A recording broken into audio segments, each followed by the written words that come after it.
Télévision Diaspora FM, mise en affermage de certains hôpitaux, une mesure bien pensée. C'est une interrogation. Deux invités dans ce studio pour tenter de répondre à cette préoccupation. Pays Ludovic Dagba, bonjour. Bonjour à vous, Tonkin Belontin, chers amis téléspectateurs et auditeurs. Bonjour. Le dernier Conseil des ministres de la semaine dernière, devrais-je dire, nous a permis de comprendre et de voir un peu cette décision du gouvernement de mettre sous gérance privée, il faut dire les choses telles qu'elles sont, eh bien, de certains hôpitaux de zone. Alors, pourquoi des hôpitaux de zone et pourquoi pas des hôpitaux urbains? Le CNHU, par exemple, se sont posé la question à plusieurs Béninois, d'où le thème de ce débat ce matin. Est-ce vraiment une mesure bien pensée? Les objectifs pourront-ils être atteints? Le social pourra-t-il être sauvegardé? Puisque en milieu hospitalier, vous le savez très bien, c'est le social qui prévaut. Pour discuter de tout ceci, deux invités sur ce plateau. Romuald Logbo, il est journaliste. Il est bel et bien au niveau du journal Éducation. Bonjour. C'est exact. Bonjour à vous, Pays Ludovic Dagba. Bonjour à vous, Tranquillin Arcade Benontin. Et bonjour également à tous les téléspectateurs de Eden TV et à tous nos compatriotes du Bénin de la diaspora. Merci d'être avec nous.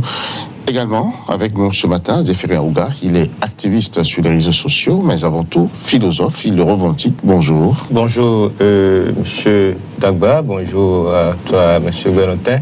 Monsieur Legault, bonjour et bonjour à tous les téléspectateurs de DEN TV.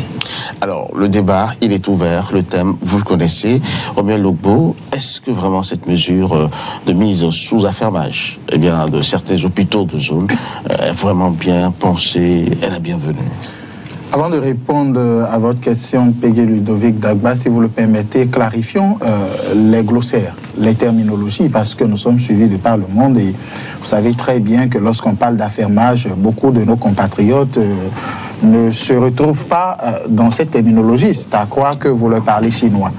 Eh bien, nous ne parlons pas du chinois ici, nous parlons bel et bien français. On parle d'affirmage. De quoi s'agit-il? Il s'agit de 3 hôpitaux de zone, vous l'avez dit, construits avec l'appui des partenaires techniques et financiers à Djidja, à Kove et à Djougou, qui vont desservir 9 communes qui seront, ces hôpitaux donc seront confiés à un privé. C'est ça qu'on appelle l'affermage. Au passage, il faut dire qu'ils seront confiés à un privé après un avis d'appel d'offres.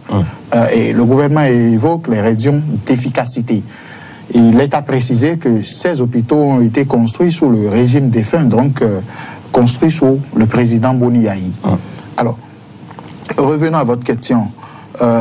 Disons que le sujet ne manque pas de pertinence et vous avez bien fait de programmer ce sujet en début de semaine parce que ça défraie la chronique actuellement. Vous l'avez si bien dit dans votre introduction, Peggy, pourquoi pas le CNHU et pourquoi avoir choisi comme des zones déshéritées le champ d'application? Vous savez que chez nous, il est une évidence et même mieux de notoriété publique que d'affirmer sans embâche et sans risque de se tromper que nos hôpitaux nos hôpitaux publics bien sûr, ne comblent pas les attentes des usagers, des patients, que ce soit en termes d'accueil, de prise en charge, de traitement ou de soins à administrer à nos compatriotes. Et coup de massue sur la tête, on apprend que ça sera confié à un privé après un avis d'appel d'offres dans un PPP, partenariat public-privé. La chose n'est pas mauvaise en soi lorsqu'on sait que lorsqu'on confie des choses au privé, lorsque vous êtes dans le public, eh bien, on dit coco dieko, que je vienne m'acquitter de mon devoir, qu'il pleuve ou qu'il neige, le salaire tombe à la fin du mois. Mais dans le public, dans le privé est exigeant par rapport à la qualité. Donc en soi, ce n'est pas une mauvaise chose, mais il y a, je dirais, des réserves qu'il faut émettre par rapport à ça. Ce qui me gêne, vous savez que notre constitution, la loi fondamentale de notre pays consacre l'accès aux soins de qualité comme une exigence et donc une prérogative du gouvernement.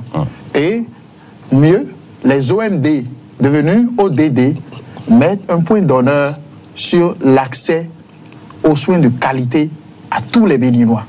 Alors, dans le cas d'espèces, pourquoi avoir choisi comme champ d'expérimentation des zones déshéritées comme celle citée Supra. Et quand vous prenez ça, vous connaissez, vous savez que dans ces zones périphériques, le pouvoir d'achat est faible. Et comment est-ce que, alors que vous savez que la qualité a un coût, et lorsque vous concédez ça à un privé, pour qu'un citoyen à moyens limités puisse se faire soigner avec les soins de qualité qu'il faut, ça nécessite un coût. Nos compatriotes ont-ils ces moyens financiers-là pour pouvoir aller dans ces centres-là? Parce que vous savez que dans le domaine des affaires, lorsqu'on parle du privé, il n'y a pas de philanthropie. Le privé, son problème, ce sont les intérêts. C'est comment faire profit qui préoccupe le privé. Mais ça va se faire comment tout ça? Quel est le cadre? Moi, je pense que c'est une mesure qui n'est pas mauvaise en soi, mais qui mérite que l'on scène tous les aspects nécessaires pour que nos compatriotes ne soient pas lésés dans la mise en œuvre de cette mesure. Parce que là, vous l'avez dit, je vous en remercie, dans vos propos liminaires tout à l'heure, vous avez parlé du social. Mais quelle sera la place réservée au social dans la concession? Parce que nous avons vu dans notre pays que ce n'est pas une innovation majeure, le partenariat public-privé. C'est vrai qu'aujourd'hui, il y a un cadre législatif qui a reconnu légalement la chose, mais avant que cela ne passe par l'Assemblée, ça se faisait. Lorsque vous prenez par exemple le fonds routier, avec l'AGETU, en tandem avec l'AGETU qui gère nos péages, vous en savez quelque chose. Comment tout ça se gère? Et donc, comment ça va se gérer pour ce qui concerne, parce que nous sommes ici dans un secteur assez sensible qu'on appelle la santé. On agit sur l'homme, pas sur des animaux. Et donc, comment ça va se faire? Mieux, Peggy, le recrutement, ça va se faire comment? Les emplois, quel est le critère? Moi, j'ai beaucoup d'appréhension par rapport à ça et je me suis demandé à la fin, vous savez, hein, nous sommes habitués, nous sommes béninois, nous nous connaissons au Bénin. Je me demande si ce n'est pas un projet phare au président Patrice Talon pour récompenser dans l'ombre certaines personnes qui l'ont c'est votre opinion. Qui l'ont certainement soutenu pour qu'il soit là où il en est aujourd'hui. Parce que c'est votre opinion. Comment ça va se faire? On parle d'avis d'appel d'offres, je suis d'accord, mais le dépouillement, les adjudications, ça va se faire comment? Est-ce qu'on n'aura pas des instructions du sommet? Non, mais vous savez quand même, Romuald Logbo, vous savez très bien qu'il y a des règles en la matière. Il y a des règles en la matière, mais vous et moi... savons très bien les marchés publics, comment ça se gère. Vous et moi ne serons pas... Il y a une orthodoxie en la matière. Vous et moi ne serons pas dans la salle de délibération. On n'a jamais été là d'ailleurs.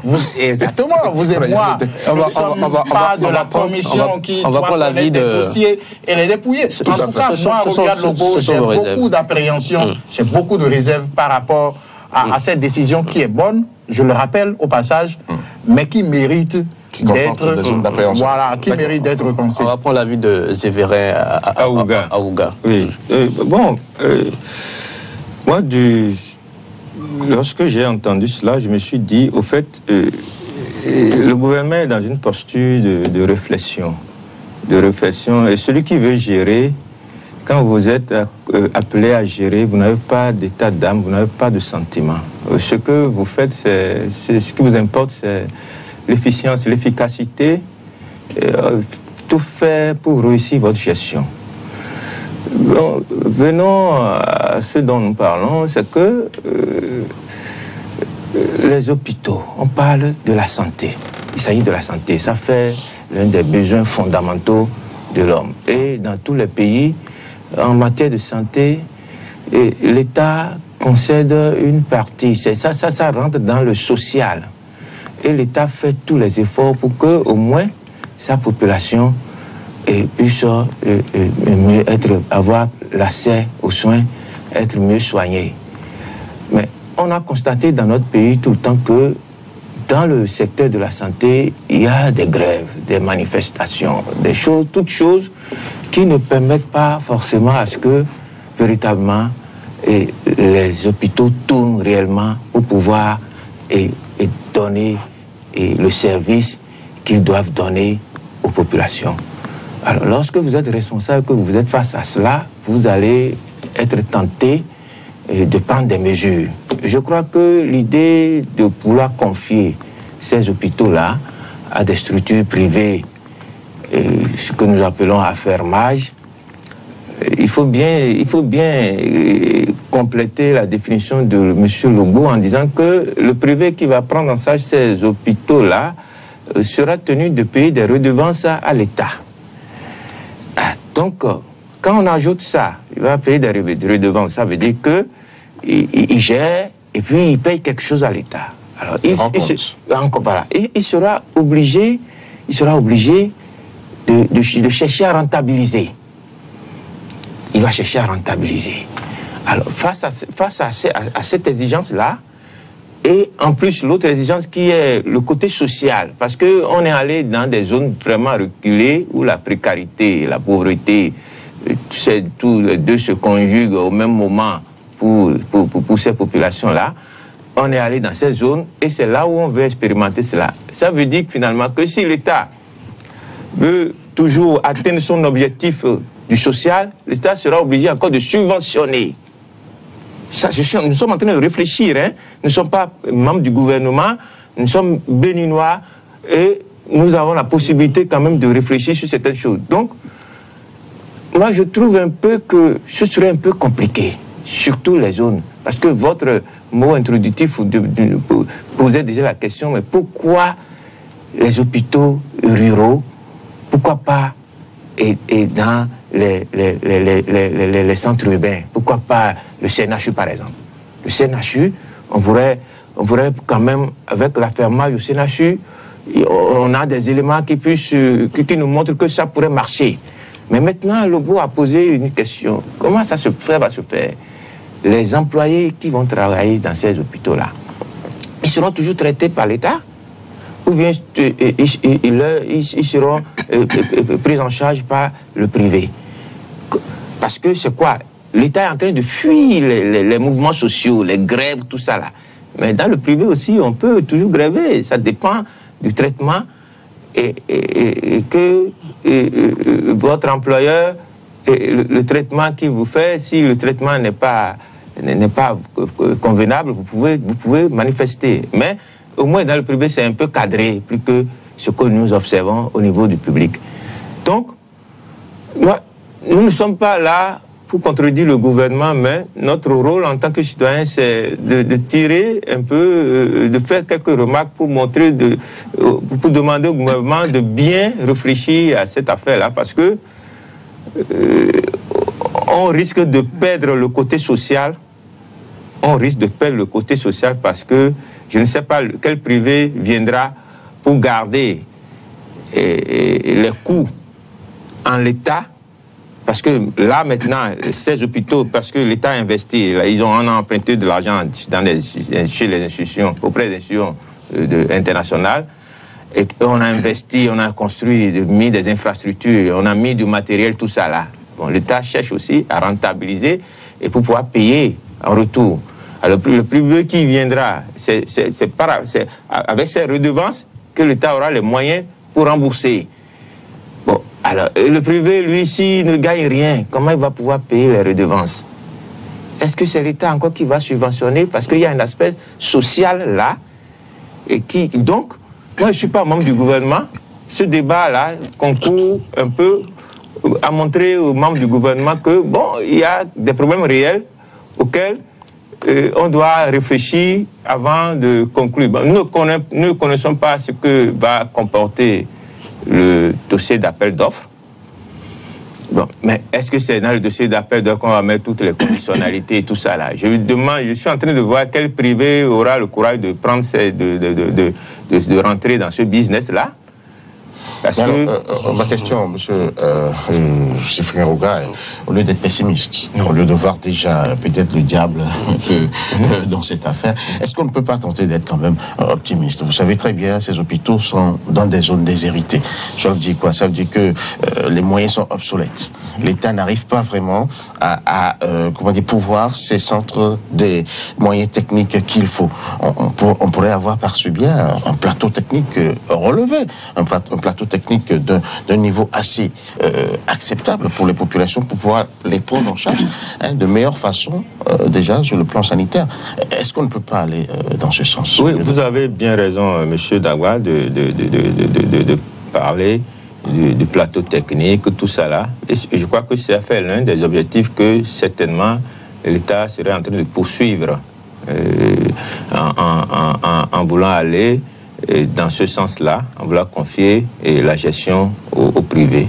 Ça doit certainement faire partie des objectifs. Mais le problème, c'est quoi? Les zones qui sont citées là, il faut être franc. Il faut être franc. Nous sommes tous béninois, c'est des parents. Les gens n'ont pas l'argent. Ils n'ont pas les moyens. Non, ils n'ont pas les moyens. On peut mettre, quelle que soit la qualité du soin, c'est une bonne chose. Mais peut-être que les gens vont quitter la ville pour peut-être aller là-bas se faire soigner, comme on fait à Tangueta, tout ça là. Peut-être. Mais si c'est pour rendre service aux communes dont a parlé M. Logo là, ces hôpitaux avec les privés, un plateau technique élevé, soins bien chauds là, mais ça, c'est pas cadeau, hein. Justement, doit-on attendre... c'est pas cadeau, ça. Doit-on attendre le privé avant d'offrir un plateau technique de haut niveau aux citoyens lorsqu'on sait que c'est de la responsabilité de l'État, du gouvernement, d'assurer, en tout cas, les soins, d'assurer une bonne santé à sa population? Vous savez, ça fait partie des obligations régaliennes de l'État. La santé, l'État est garant de notre santé, de la santé publique. Et moi, je ne trouve d'ailleurs, c'est d'ailleurs pour ça, je vais faire juste un parallèle, un saut dans l'inconnu pour sortir rapidement du débat, pour vous dire que je soutiens totalement le gouvernement à travers la douane quand il décide d'arrêter de lutter contre l'invasion. L'importation par voie terrestre. Oui, enfin, je veux dire l'invasion d'un certain nombre de produits venant de nos amis voisins par voie terrestre en matière de brasserie. Je m'en arrête là pour dire que l'État est bien dans son rôle, parce que vous faites importer une boisson ici dont vous n'avez pas de représentant légal. Quand il y aura pépin sur la santé des compatriotes, à qui l'État doit s'en prendre? On ne peut pas être contre l'importation de boissons dans notre pays, mais il faut qu'on ait un représentant exclusif en cas de pépin, qu'on sache à qui s'en prendre, à qui se référer. Et puis on ferme cette parenthèse. Et donc je ferme cette parenthèse pour dire combien la santé préoccupe, la santé publique est du domaine de l'État. Et donc, dire qu'on confie ça à un privé, moi je vous dis, pour cette décision, à mon avis, l'État poursuit deux objectifs. Le premier, c'est de mettre fin aux grèves qu'on observe dans le secteur hospitalier dans notre pays. Et la deuxième chose, le deuxième but, c'est de pouvoir relever le plateau technique pour offrir des soins de qualité à nos populations. Et c'est pour ça que je vous dis que la mesure ne manque pas de pertinence et d'accompagnement. Mais ces mesures-là sont destinées pour qui? Pour nos populations. D'accord, nos compatriotes. Mais nos compatriotes en question, est-ce que vous pensez que c'est en vendant de l'orange, un panier à 500, qu'on va y trouver, on va dégager le bénéfice, et du bénéfice, on trouve une économie qui vous permet d'aller vous soigner dans un centre de santé co-géré par l'État et un privé où les frais de consultation, si initialement, lorsque l'État gérait, étaient de 700, 1200, et que le privé, parce qu'il a devoir de restituer une partie de son bénéfice à l'État, doit remonter les frais de consultation à 6 000 francs.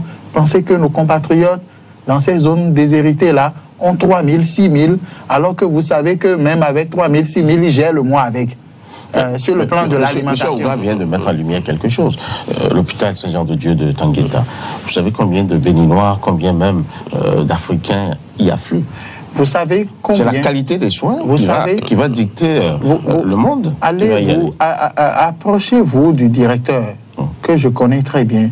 Il vous dira les problèmes. Et ce que vous ne savez pas, il y a certaines opérations qui nécessitent que l'on fasse appel à des Italiens qui viennent là-bas pour opérer.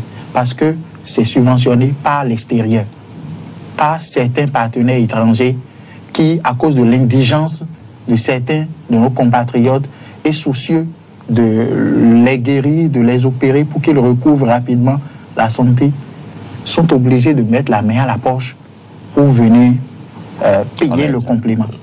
Lorsque vous avez une opération, par exemple, de fistule obstétricale, par exemple, qui devrait logiquement coûter 250 000, vous-même, patient, vous donnez d'abord 100 000 et on va courir maintenant chercher des couples fortunés qui s'investissent dans le social pour vous appuyer afin que l'opération ne soit une réalité. Vous croyez que l'État aura les moyens? Il a dit. L'État sera obligé de subventionner. Lorsque vous allez, par exemple, au CNHU, vous savez qu'il y a un service d'indigence. Tout à fait. Mais qu'en est-il? Qu'en est-il? C'est-à-dire, ça se fait comment là? Et quel est le mode par lequel on vient à la rescousse de certains de nos patients? Je crois que nous avons beaucoup de cas. Et si nous devons nous mettre à évoquer ces cas, on ne partira pas dans ce studio pour vous dire que si le gouvernement, à travers le ministre de la Santé, ne sort pas, ne rompt pas le silence pour nous apporter des précisions sur la mise en œuvre de cette mesure. Du reste, une bonne mesure, nous ne pouvons pas objectivement et scientifiquement opiner sur la question parce que autant que nous sommes au Bénin, nous avons tous des appréhensions par rapport à cette mesure-là, des appréhensions légitimes parce que lorsque le privé commence par s'inviter quelque part, le gouvernement doit être regardant par rapport au cahier de charge, au respect du cahier de charge. Vous savez, hein, moi je me plais même jusqu'à dire, mais pourquoi seulement au niveau des centres de santé? Nous avons dans tous les secteurs des problèmes. Et un jour, parce que au niveau du secteur de l'éducation, on grève, qu'on en sera un jour à fuir ses responsabilités et à dire qu'on ouvre le secteur de l'éducation au privé. Donc on aura une cogestion. Hein? Les privés, ils sont déjà? Non, enfin, au niveau du public, nos écoles publiques, les lycées, les collèges, on dit désormais on ouvre et on aura une cogestion, partenariat public-privé, on met ça en concession, on dit bon, maintenant le directeur de l'école primaire publique de Djidja, il est de l'État, il est recruté par le ministre, le ministère de la fonction publique, et donc on lui adjoint un directeur adjoint qui vient du privé. Non, on ne peut pas fuir ses responsabilités parce qu'il y a problème dans la maison. Je crois que il faudra repenser autrement les choses parce que tous les autres secteurs ne sont pas à l'abri. Non, mais la principale raison évoquée par le gouvernement en prenant cette mesure, c'est d'efficacité, mais il n'a jamais parlé de fuite de responsabilité par rapport aux grèves. Moi, je trouve que c'est une manière intelligente d'apaiser les gens pour opérer dans l'ombre. Moi, je continue de vous dire que je suis pessimiste par rapport à ça. C'est votre avis? Bien sûr, c'est mon avis et je l'assume totalement parce que je n'ai aucun élément qui me rassure, par exemple, que le privé viendra conserver les frais de consultation initialement payés par nos compatriotes des régions citées à ce coût-là, lorsqu'on va lui concéder tout est une question de négociation. Voilà, peut-être que le gouvernement va mettre cela dans la balance. Et c'est une condition non négociable, peut-être. Peggy, cette méthode du gouvernement, moi, Romuald, ne me plaît pas parce que avant de prendre une décision de cette envergure, il faut la penser, la repenser en tenant compte de tous les contours, en tirant exemple de ce qui se fait déjà avant même que le cadre légal ne soit tracé pour le PPP. Je vous l'ai dit, il y a des domaines dans lesquels on retrouve un partenariat public-privé avant même que cela ne passe par l'Assemblée. Et pour moi, à la limite, c'est que c'est un boulevard qui est ouvert depuis que ça a été voté à l'Assemblée. Et donc on a commencé par les hôpitaux pour servir de cobaye. Moi, je ne suis pas...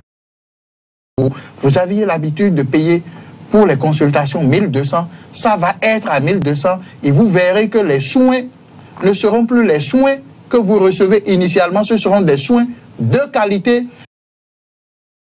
Ce seront des soins de qualité et que le gouvernement est en négociation avec ceux qui vont gagner les marchés ou le privé pour que les choses se fassent autrement. Donc, il nous faut une voix officielle, fût-elle du ministre de la Santé ou de tout autre membre du gouvernement pour nous donner des précisions sur la façon dont ce dossier sera conduit. Sinon, nous sommes en droit d'émettre des appréhensions. Face à autant d'appréhensions, et je sais que vous en avez vous aussi, quelles sont les balises qu'on devrait pouvoir mettre pour qu'une telle mesure puisse prospérer? Non, les balises, c'est d'abord penser à l'accessibilité des soins.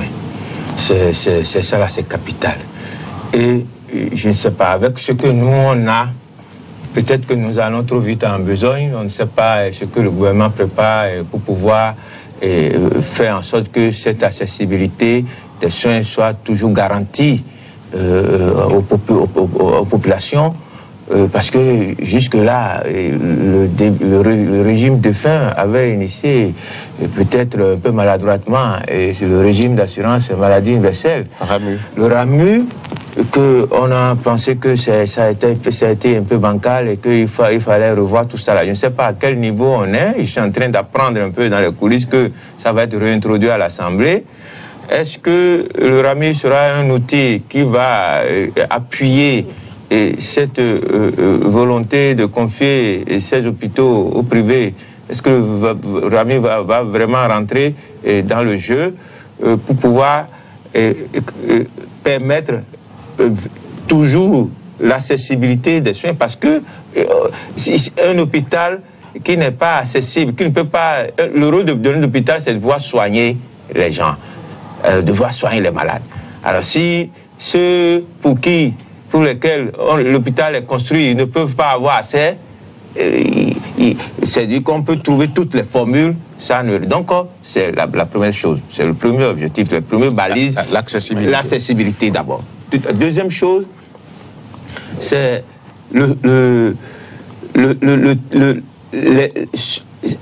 les agents qui vont travailler dans ces structures-là, c'est-à-dire que l'emploi et le traitement qu'on va leur faire.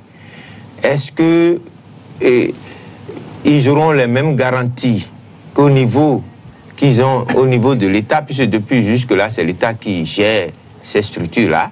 Lorsqu'on va remettre au privé, il est vrai, l'objectif que recherche l'État, nous savons tous, mais la question que un citoyen comme moi se pose, c'est quoi? Est-ce que on pourra retenir tout le monde? Hein? Est-ce que le privé dira que non, moi, je n'ai pas besoin de tous ces gens-là? D'abord, il y en a qui ne sont pas qualifiés, il y a des cousins, des cousines qu'on a recrutés et tout, je n'en sais rien. Donc, il y a le côté social au niveau parlant des employés. Il y a aussi ça dont il faut tenir compte avant d'aller à une décision du genre. Donc, à part ces deux-là, moi, je ne vois plus le reste, puisque de toutes les manières, le reste, c'est ce que recherche l'État, l'efficacité des soins, un plateau technique performant, et puis, bon, donc, comment on peut concilier un plateau technique performant et l'efficacité des soins avec la précarité ambiante et la pauvreté? Est-ce que le RAMU viendra équilibrer un peu les choses? C'est notre devoir de réfléchir à ça et d'exposer nos inquiétudes au gouvernement pour que cela puisse aider ce gouvernement à bien creuser ces pistes-là pour pouvoir réussir sa politique. Vous avez parlé de l'accueil dans nos hôpitaux. C'est un problème sérieux, puisque quand le malade arrive à l'hôpital, le premier élément qui contribue à sa guérison, c'est d'abord l'accueil. Déjà dans les hôpitaux publics, vous savez très bien comment ça se passe. Le monsieur, il arrive, il est très mal reçu, et quand il n'a pas le cash, on ne pense pas à lui. N'est-il pas important de régler d'abord ces préalables-là avant de passer à autre chose, à travers un cadre peut-être législatif qui va s'imposer tant pour le secteur privé que pour le secteur public? Vous savez, c'est un problème évident que vous soulevez qui est, disons, notre prière au quotidien au Bénin, dans l'administration publique en général et dans les hôpitaux en particulier. Lorsque vous venez à l'hôpital et que vous n'avez pas un rond en poche, d'abord vous gisez au sol proprement. Et si vous êtes accidenté, c'est que vous saignez proprement au sol. Vous n'avez même pas de matelas sur lequel on doit vous mettre. Et quand on vient d'abord, c'est avec des injures. Vous caricaturez une situation que nous vivons au quotidien dans nos hôpitaux. Et comme vous le dites si bien, Tranquillin, le premier médicament prescrit qui concourt tout de suite à la guérison, c'est l'accueil. Et quand vous êtes mal accueilli, autant mourir que d'être là à essuyer des injures de quelqu'un qui, en temps normal, n'est pas digne de vous proférer ces injures-là. Et vous êtes meurtri. Et comme balise, vous le dites si bien, il faut régler ces problèmes-là. Et c'est pour ça, moi, je dis, excusez du peu, j'avais un chat dans la gorge, comment va-t-on recruter le personnel qui va officier dans ces centres-là? Sur quels critères? Sur la base de quoi? Parce que lorsque je vous dis, hein, faisons attention, lorsque le privé vient quelque part et que moi, je gagne, par exemple, je postule, c'est un exemple que je donne, je suis journaliste, je meurs journaliste, je ne sais pas mon terrain. Si je postulais éventuellement parce que praticien de santé, et donc je suis en clientèle privée et que je gagnais ce marché, personne ne peut m'interdire de venir avec ma cousine qui est au chômage quelque part, de la traîner là pour lui trouver un emploi, pour le moment, pour la circonstance. Est-ce qu'elle se le clarifie? Voilà le problème, Peggy. C'est la question que nous devons nous poser, parce que c'est pour ça que je dis que il faut forcément des voies officielles pour nous donner des précisions sur ce projet-là. Sinon, nous allons biaiser le débat. Lorsque moi je gagne, le souci de l'État, c'est que moi je fasse bénéfice et que je restitue à l'État ce qui lui revient de droit. Maintenant, pour le contenu, ça ne fait peut-être plus le problème de l'État. J'ai peut-être une cousine qui a fait une ONG médicale et à qui on a cousu une blouse, qui est au chômage, qui a attestation, qui n'a pas fait l'INMES ou qui n'a pas fait la FSS. Et donc, parce que je dois lui trouver un emploi, je dois la traîner là. Pour soigner qui? Pour opérer sur qui? Sur nos compatriotes. Donc, ce qu'on dit d'abord, c'est comme vous le dites si bien, il faut régler le problème d'accueil. Et lorsqu'on aura fini avec le problème d'accueil, qu'on nous dise le profil de ceux qui vont y servir. Quelles sont les qualifications de ces personnes qui seront recrutées? Est-ce que l'État... Dans ces hôpitaux, il y a déjà un personnel. Il y a déjà un personnel qui émarge au budget national. D'accord. Voilà. Mais donc, que va-t-il peut-être devenir Et si le privé, qui doit co-gérer vient vous dire que le personnel qui émarge au budget national ne suffit pas et que lui, dans ces conditions, ne peut pas faire des recettes qu'il faut pour pouvoir satisfaire l'État et qu'il faille recruter des occasionnels ou des contractuels pour les insérer dans le système. L'État, en ce moment, ne serait plus là. Et c'est pour ça que je dis qu'il est nécessaire que nous voyions clair dans le contrat qui lie le privé à l'État avant de sereinement opiner sur la question. Sinon, tout autre débat fait ici serait biaisé. Moi, j'ai beaucoup d'appréhension parce que, d'abord, il faut régler le problème d'accueil. Deuxième problème qu'il faut régler, le personnel soignant. Troisième problème qu'il faut régler, est-ce que nous avons le plateau qu'il faut là-bas, le matériel?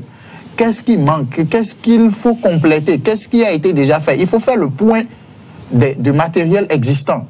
Et à partir de ce moment-là, que nous ayons une idée claire sur la tarification, sur les coûts des prestations.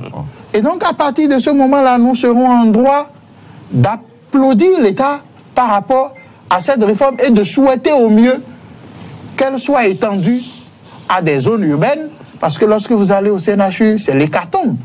Allez au CNHU. Je supplie et je prie chaque jour Dieu que rien n'amène un parent à moi au CNHU. C'est l'hécatombe. C'est quand même l'hôpital de référence. Quel hôpital de référence?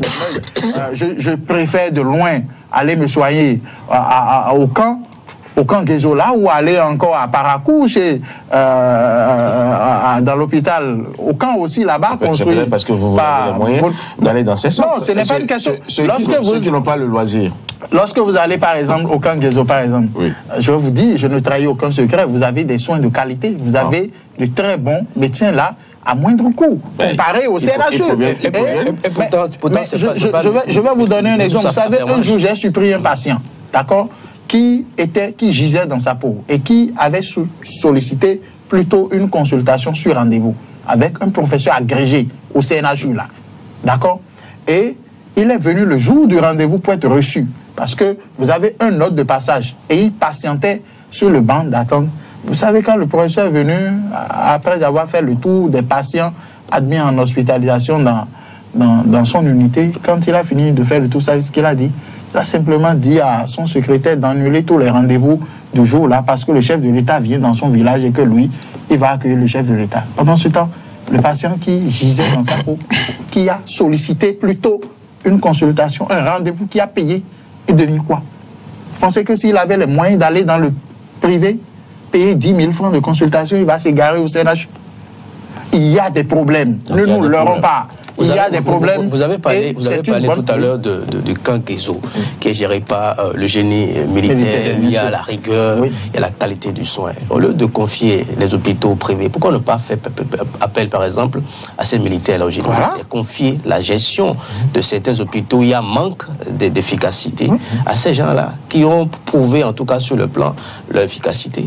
C'est un exemple, et je crois que nous faisons bien de faire le débat et d'aller dans ce sens-là. J'espère que ceux qui nous écoutent et les autorités qui sont en charge de ce dossier feront quand même attention pour que, effectivement, je dis merci à M. Logo d'avoir parlé du camp Guézo, parce que, effectivement, les coûts de prestation entre le camp Guézo et le CNHU, il y a une grande différence.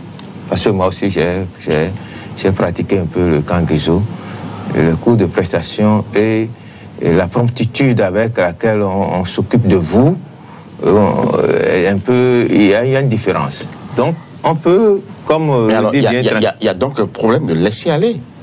Il y a un manque de rigueur. Oui, comme le dit Tranquillin, c'est qu'on peut... On peut s'inspirer du camp Guézo quand même et ne pas aller forcément à l'affermage comme on est en train de faire là. Ou on irait à la bise. Bon, maintenant, est-ce qu'il y a assez de ressources humaines comme ça pour que, parce qu'on parle d'au moins 3 ou 4 hôpitaux de zone, hein, est-ce que les militaires, bon, même au camp Guézo, les ressources ne sont pas forcément d'origine militaire. Hein. Au moins la gestion, mais si au niveau au moins la gestion. De la direction, si on a au moins ces hauts gradés de l'armée, ça pourrait quand même contribuer à quelque chose. Au moins la gestion. Maintenant, moi, ce que j'ai, comme je suis en train de voir, au fait, le vrai problème de l'État, ce n'est pas... c'est d'abord éviter que les mouvements sociaux, les grèves, tout ça, la perturbe ces structures-là. Et en plus, la seconde chose, le plateau technique. Mais il paraît que dans ces hôpitaux-là, il paraît qu'il y a quelque chose, mais bon, ceux qui l'ont dit, je ne crois pas tellement, parce que même au CNHU, il reste encore à relever le plateau technique, même au CNHU. Donc, l'objectif, éviter les mouvements de grève. Deuxième chose, relever le plateau technique et pour pouvoir fournir un soin de qualité. Mais, je crois que c'est ça. Mais l'État même, c'est sûr qu'ils sont conscients qu'ils doivent subventionner. Parce que dans le monde entier, hein, que ce soit, vous allez en France, n'importe où, partout, les hôpitaux, les grands hôpitaux, parce que la santé coûte très cher. Très cher. Et même les grands hôpitaux qui fonctionnent bien, vous allez, quelqu'un tombe malade ici, il a un peu d'argent, il va à l'hôpital américain de Paris, vous allez là, même l'hôpital américain de Paris, c'est un hôpital qui demande des dons aussi. Il demande des dons. Et ceux vous voyez, vous allez là-bas, c'est les présidents, anciens présidents, les ministres, tout ça là, tous ceux, si vous n'avez pas l'argent, vous ne pouvez pas aller là-bas. Mais malgré ça, quand vous rentrez dedans, mais c'est plus que étoile 5 c'est plus qu'un hôtel 5 étoiles, hein. C'est plus qu'un hôtel 5 étoiles. C'est tellement propre. Vous n'allez pas avoir l'impression d'être dans un hôpital, hein. Vous ne sentez rien. Tout est propre. Si bien que, et parfois, même si vous y allez là-bas la première fois, vous allez vous dire, vous serez même content d'être malade. pour pouvoir avoir accès à un milieu aussi clean. C'est énorme. Je vous jure. Content d'être malade. Je vous jure. Non, c'est tout près à Paris, là. Maintenant, pourquoi ne pas réaliser ça chez eux? Voilà. Il y a des milliards. Tous ceux que vous voyez là, dans ce gouvernement-là, je ne dis rien qui soit un secret pour eux. Hein. Ils le savent très bien, personne ne peut me démentir. Vous allez à Paris, Neuilly-sur-Seine, président américain, mais c'est plus qu'un hôtel 5 étoiles. Eux tous vont là-bas. Et plus, c'est pas seulement ça. Il y a d'autres. C'est pourquoi ils vont tous en France. Il y a Val-de-Grâce. Il y a d'autres hôpitaux là-bas. Et c'est comme ça, c'est entretenu. D'abord ça, la propreté. Mais vous allez dans nos hôpitaux ici.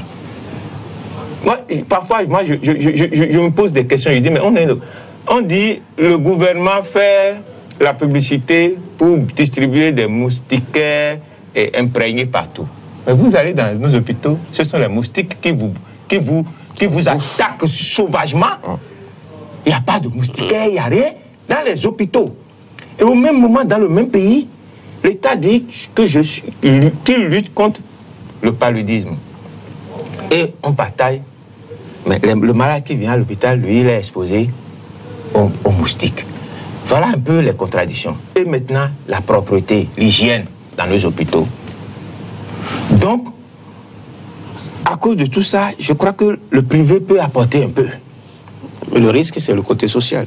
Voilà, le seul risque, c'est le social. Donc, ça veut dire que le gouvernement lui-même est conscient qu'il sera obligé de subventionner. Donc, lorsqu'on nous parle d'affermage et qu'il y aura redevance, tout ça là, je ne suis pas sûr qu'il y aura encore redevance, hein. Parce que si l'État doit subventionner, si on doit peut-être appuyer par ça part le RAMU, tout ça là, et que l'État veut vraiment garantir les soins, comme l'a prescrit la Constitution à tous les citoyens, et surtout dans ces zones-là, on pourrait, moi j'aurais souhaité qu'on expérimente un peu cette affaire-là par le CNHU. Mais au CNHU, vous voyez combien de syndicats il y a dans la maison? L'État aussi fuit ça. Si on disait au CNHU... Ça aussi, c'est l'autre paire de manches de la question. Quelle sera la réaction des acteurs sociaux? Je veux parler des syndicats. Quand vous parlez de cette volonté du gouvernement de lutter contre les grèves. Oui, évidemment, c'est une question légitime que tout le monde est en droit de se poser.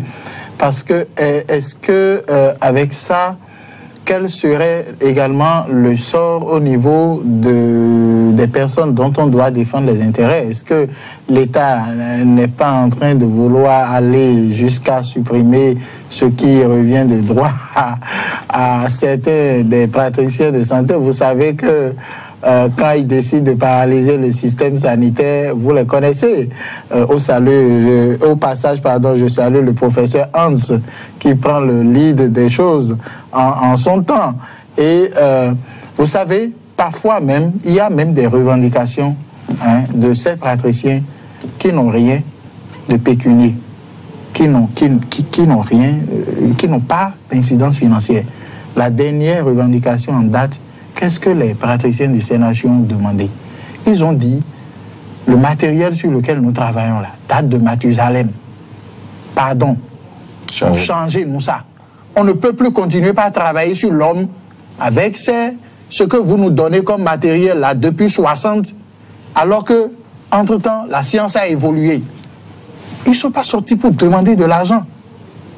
Et c'est pour ça qu'ils ont donné un moratoire au gouvernement, parce que je dis, la question de santé au Bénin, c'est une priorité. S'il n'y a pas de Béninois en bonne santé, on ne peut pas avoir de dirigeant. Il va diriger qui? Il ne peut pas diriger les animaux, les porcs, les moutons. Non, il dirige des hommes. Et pour que des hommes soient dirigés, pour élire leurs dirigeants, il faut qu'ils soient déjà en bonne santé. Donc c'est d'abord le problème de santé. Mais allez au CNHU, vous allez voir. Et quand on dit que les syndicats sont manipulés, qu'il y a grève, il n'y a pas toujours eu grève au CNHU pour réclamer de l'argent. C'est faux. Il y a eu des grèves pour réclamer l'amélioration des conditions de travail. Et quand on dit que les syndicats vont réagir, vous allez voir, ils vont réagir les tout prochains jours, parce que c'est déplacer le problème. On n'a pas réglé le problème en concédant, en ouvrant le secteur au privé en disant qu'on parle d'affermage. On ne réglera pas le problème parce que on n'aura fait que déplacer justement le problème. Et pour régler le problème, c'est qu'il faut remonter à l'origine. Et comme nous l'avons dit ici, prendre un certain nombre de choses en considération pour savoir que désormais, ça va se faire de cette façon. Mais encore faudrait-il que moi, je voudrais supplier le gouvernement, et je sais qu'ils sont nombreux, ces membres du gouvernement, à nous suivre aujourd'hui sur cette émission, d'ailleurs qui nous suivent tout le temps. Je voudrais les supplier de revoir un peu les conditions de concession, de la mise en concession de ces hôpitaux-là, au privé. Et je voudrais les supplier enfin de revenir d'abord à Cotonou. Commençons le nettoyage par Cotonou. Cotonou est plus proche, c'est la ville métropolitaine, proche du palais, proche des institutions de la République, de l'aéroport. On pourra mieux apprécier la mise en œuvre de cette mesure-là et savoir les remodelages nécessaires à faire avant de l'évaluer pour voir les forces et les faiblesses de cette mesure avant de l'étendre à ces zones déshéritées. Vous savez, Peggy, vous faites le tour quand même de nos régions, de Tranquillin. Il va au village souvent, il sait à combien 3000 francs CFA peut tenir une famille avec une taille de 20 personnes à la fin du mois, tout le mois. Donc, vous allez demander à ces gens-là d'aller payer combien pour se faire soigner? Non, la mesure ne manque pas de pertinence, mais il faut la repenser autrement. Il faut réfléchir pour rassurer les uns les autres sur les modalités qui entourent la mise en œuvre efficiente et efficace de cette décision, parce que je rappelle au passage que le gouvernement soulève des questions d'efficacité en prenant cette mesure-là. Et il ne faut jamais perdre de vue que le social peut rendre impopulaire le président Patrice Talon. Vous savez que son prédécesseur était plus social, enfin, je dirais que ses prédécesseurs. Le président Boni Yayi n'hésite pas à investir dans le social. Et c'est le social qui l'a rendu populaire. S'il a pris des mesures pour la microfinance, les microcrédits aux plus pauvres, il a pris un certain nombre de mesures, le RAMU et autres, ça n'a pas desservi le pouvoir Yayi. Et donc, il n'est pas question aujourd'hui qu'on prenne des décisions en occultant l'aspect social de la chose. Il faut intégrer, parce que le Béninois aujourd'hui, pour le Béninois lambda, promenez vos caméras et micros dans les ruelles de Cotonou, ils vous diront que le pouvoir Patrice Talon, après 7 mois, ne leur a rien fait concernant le social. Et il ne faut pas que ça perdure. Il faut que le président commence par sortir, par aller au-devant de la scène, par prendre des décisions, des mesures sociales, comme celle-là, par exemple. Encore faudrait-il... Et non populaire. Et non populaire. Il faut bien faire la Oui, bien sûr, et non populaire. Parce que lui-même a dit, et c'est une option que moi j'ai toujours aimé et apprécié, l'efficacité dans la discrétion.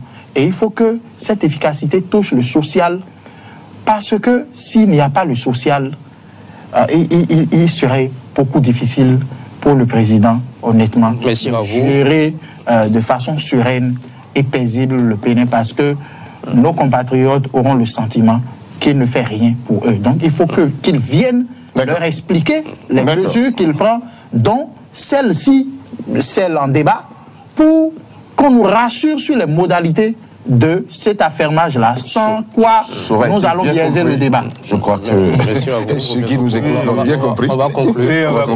Les objectifs poursuivis que nous pouvons imaginer qui sont poursuivis sont nobles. Maintenant, il faut voir comment ça peut se réaliser. Et je remercie beaucoup Tranquillin d'avoir pensé à l'expertise de l'armée. Et si on peut déjà se servir de l'expertise de l'armée dans ces régions-là et faire l'affermage à Cotonou, ce serait, à mon avis, une bonne chose. Mais ce n'est pas nous qui sommes au gouvernement. On leur souhaite beaucoup de chance et beaucoup de courage. L'essentiel, c'est que les Béninois se portent mieux et que le Bénin avance. Merci à vous, Monsieur Zéphirine Aouga. Je rappelle, vous êtes activiste sur les réseaux sociaux, philosophe de formation. Je suis avec Romuald Logbo, journaliste au journal Éducation, pour analyser la mise sous affermage des hôpitaux de zone, certains hôpitaux, 3, Djidja, Korvé, Djougou. Au cours de ce débat, nous avons quand même essayé d'identifier les zones d'appréhension et ce qui paraît le mieux, c'est quand même le social qu'il faut sauvegarder. Et puis, pourquoi pas recourir un peu à cette expertise militaire pour certains hôpitaux urbains avant d'aller plutôt dans les zones rurales. Voilà l'essentiel donc qu'on aura retenu de ce débat tranquille. Merci à vous, Peggy Ludovic Dagba. Si vous venez de nous rejoindre, sachez que vous avez raté donc le débat fait croiser. Nous vous proposons de recourir à nos plateformes numériques, notamment www.beneradiodiaspora.fm et www.benet-eden.tv pour suivre le débat. La partie que donc vous avez ratée. Matin d'Eden se poursuit. Nous allons accompagner nos invités avec cette chanson de Eric Leblanc. C'est un artiste de la chanson du Bénin, paille de qualité, l'Afrique avec son identité à travers le paille.